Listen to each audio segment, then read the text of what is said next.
Riset yang disusun sama CREA menyebutkan bahwa polusi udara di Jakarta disumbang oleh aktivitas PLTU di Banten dan Jawa Barat. Angin membawa pencemaran dari PLTU di daerah itu ke Jakarta. Terdapat kurang lebih 136 fasilitas industri, termasuk PLTU yang berada dalam radius 100 km dari Jakarta. Lebih dari 50% persebarannya berada di Jawa Barat dan Banten. Assalamualaikum warahmatullahi wabarakatuh. Waalaikumsalam warahmatullahi wabarakatuh. Alhamdulillah, Bung Kameramen kok wajahnya glowing nih. Terpantul dari Bung Alfian. Bung Alfian, ini ada berita lagi Bung Alfian tentang polusi udara di Jakarta hari ini Bung Alfian. Bisa dibilang Jabodetabek lah Bung Alfian. Tapi ada yang menarik. Jadi ada statement saya melihat dari Instagramnya undercover.id. Judulnya adalah Siti Nurbaya, penyebab pencemaran udara itu kendaraan, bukan PLTU. Lah. Menteri Lingkungan Hidup dan Kehutanan Siti Nurbaya Bakar menyebut penyebab utama pencemaran udara di Indonesia berasal dari kendaraan bermotor. Hal ini disampaikan usai rapat terbatas bersama dengan Jokowi terkait peningkatan kualitas udara Jabodetabek di Istana Negara. Nah, Bung Alfian, tapi ada orang yang melihat jejak digital Siti Nurbaya, Bung Alfian. Jadi pada 3 November 2021, Siti Nurbaya pernah bilang, pembangunan besar-besaran era Presiden Jokowi tidak boleh berhenti atas nama emisi karbon atau atas nama deforestasi. Wah. Terus kemudian Bung Alfian, di CNN juga ada pernah berita, pemerintah siapkan pajak polusi demi kerek kualitas udara Jakarta. Nah, berarti kan lu mau bikin polusi separah apapun, yang penting lu bayar pajak polusi. Itu kira-kira Bung Alfian. Nah, lanjut saja Bung Alfian. Langsung saya sandingkan dengan statement dari seseorang namanya Ridwan Hart. Nah, dia itu mengutip dari Energy and Clear Air Organization. Nah, Ridwan Hart ini menulis Bung Alfian, kontributor utama polusi Jakarta bukanlah kendaraan, tapi asap dari pembangkit listrik batubara di Banten. Ada pembangkit batubara terbesar Asia Tenggara yang baru buka di situ. Itulah kenapa polusi di tengah malam dan pagi lebih parah karena malam hari adalah beban puncak listrik saat batubara dibakar sebanyak-banyaknya. Itulah kenapa saat weekend Car Free Day udara tetap kotor karena asapnya kiriman dari Banten.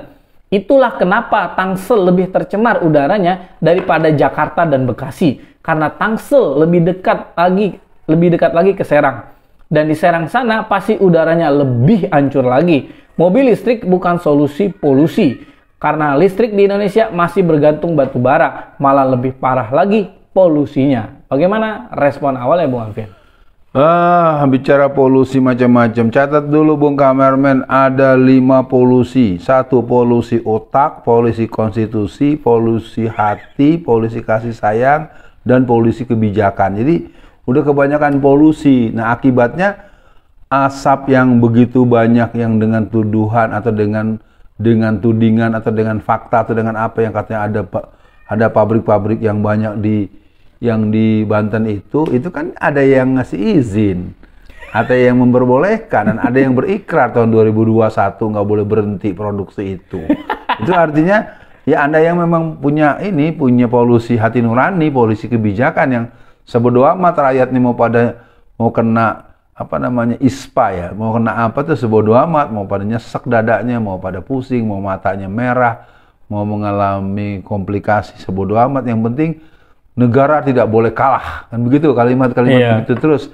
Itu kan gaya PKI yang begitu-gitu kan. Nah, terus terang, jadi untuk perespon saya, ini adalah satu keadaan yang memang menuntut sebuah perubahan. Dan perubahan itu diawali dengan pergantian pucuk pimpinan. Jadi artinya semakin jelas Bung Kameramen, ini orang-orang ini kalau kita urai di berbagai sektor, di berbagai kegiatan, di berbagai aktivitas manusia di negeri ini, ya terus akan mempertontonkan keculasan, kedunguan, kejahatan, kekejaman, kesadisan, ketidakadilan yang mereka akan tampakkan. Maka seluruh masyarakat Indonesia, mari kita hadapi ini dengan kritis dan berani, sambil mempersiapkan bahwa kita pastikan pada 2024 kita punya presiden baru yang berhaluan perubahan, yang bukan bagian dari perintah orang-orang Zionis, juga bukan orang-orang komunis.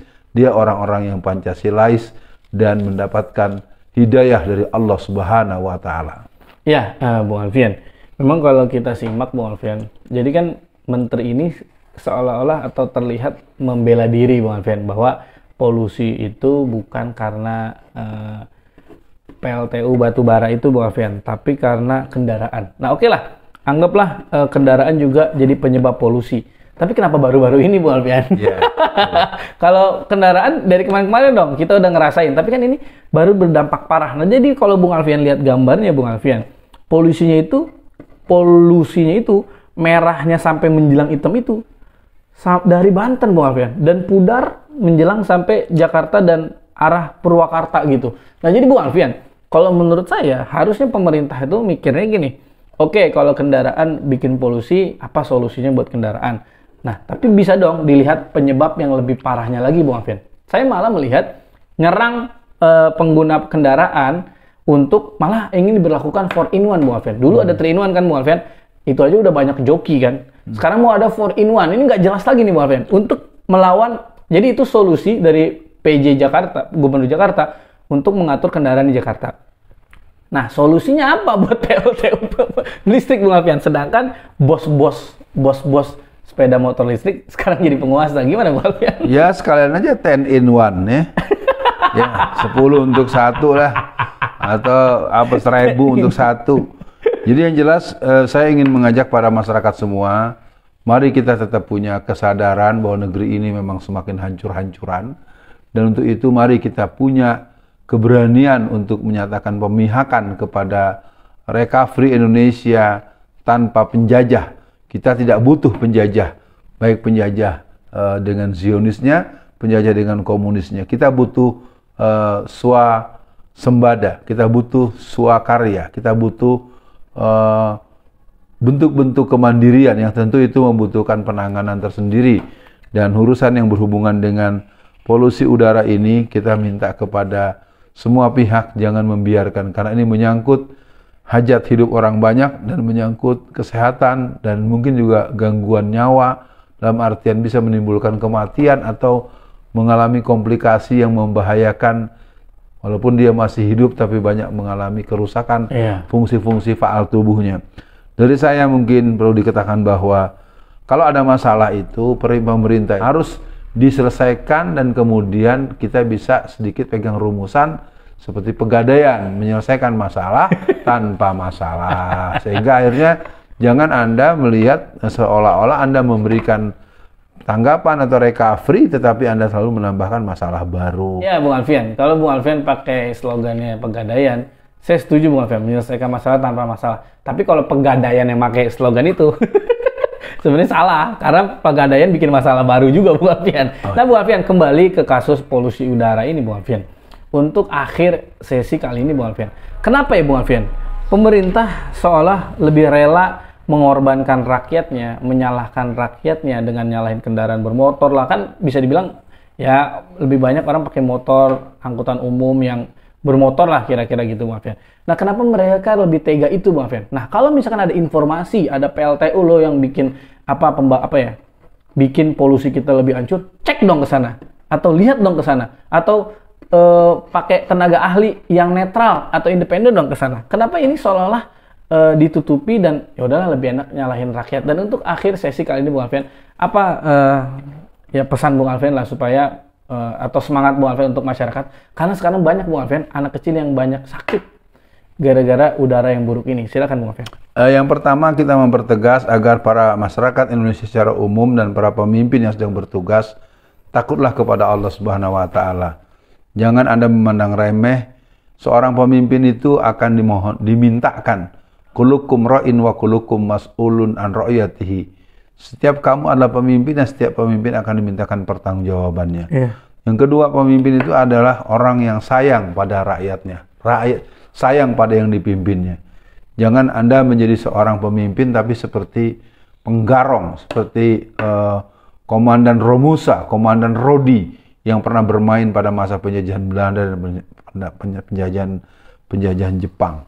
Nah, yang lainnya mungkin pada masyarakat luas, mari kita mulai membuat jaring-jaring kesadaran, sensitivitas dan respon terhadap sesuatu yang merugikan dan membahayakan diri kita, keluarga kita, negara kita, pastinya agama kita, dalam pengertian kita akan menolak hal-hal yang membuat kita menjadi tambah berat secara kondisi badan, menjadi sakit atau mengalami penyakit-penyakit yang ternyata di antara sebab utamanya adalah polusi yang disebabkan oleh kedua hal tadi, baik dari hasil polusi pabrik atau dari produksi dari kendaraan. Jadi dua-duanya itu saling memperparah. Jadi kita harus meringankan, menghaluskan, dan tentu sangat dibutuhkan penelitian-penelitian yang mengarahkan adanya polusi yang semakin minimalis, dan kita tentu ingin pemerintahan yang akan datang punya konsep yang jelas dari awal, start. Jadi kita hentikan semua yang merugikan, membahayakan dan menjatuhkan harkat kita di hadapan sejarah, dan kita akan ikuti berita-berita berikutnya. Assalamualaikum warahmatullahi wabarakatuh. Waalaikumsalam warahmatullahi wabarakatuh.